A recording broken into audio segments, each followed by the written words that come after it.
I want to associate my remarks to Mr. Westerman, and I'd also like to ask unanimous consent to yield to the committee my written statement.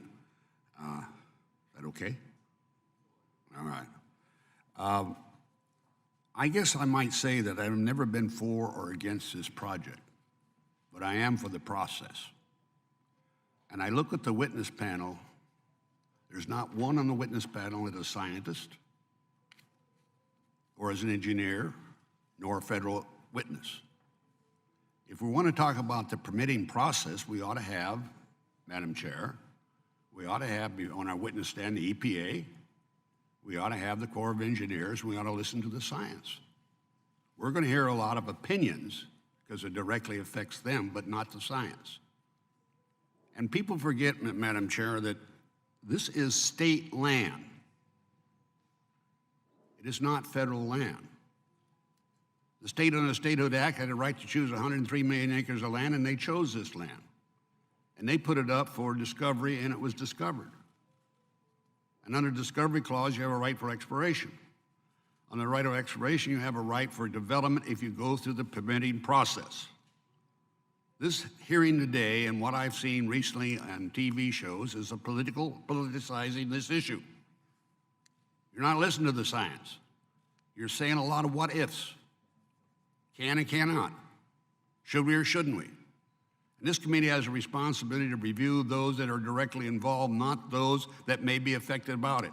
It is about science. I worry about it because, very frankly, I agree with Mr. Westerman, and we got other things we should be doing in this committee, including passing the transportation bill. And I hope we don't start out the hearing like this one with the transportation bill, it becomes partisan. This is a state issue. And yet here we are saying we're going to take land, can't develop, we put it up by hearing or by an agency, EPA did a preemptive strike under the Obama administration. A preemptive strike. Didn't follow the process, didn't follow science. And it always interests me, Madam Chair, that my other side, your side of the aisle, always wants to say NEPA is perfect. We mustn't attack it, we mustn't use it, we must use science. But you're not going to hear any science on this side of the aisle from that group of witnesses. You may hear from somebody that worked for the agency once in a while, is no longer employed there, and has a fixed opinion, but that's not science. So I'm going to sit here and listen to all this testimony and respect the beliefs that these people have. But I will tell you, unless we do and follow the rules, any other time there's anything to be done in the state of Alaska, and there's a tendency for everybody in the lower 48 to figure they can do what's best for the state.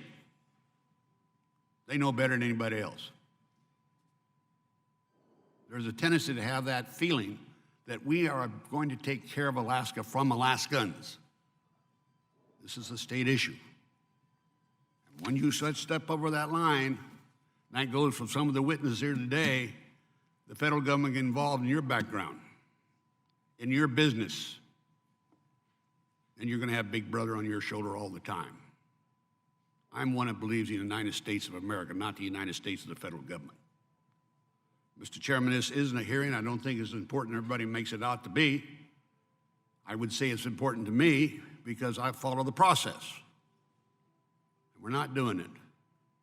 We're making pre-assumptive findings without the science.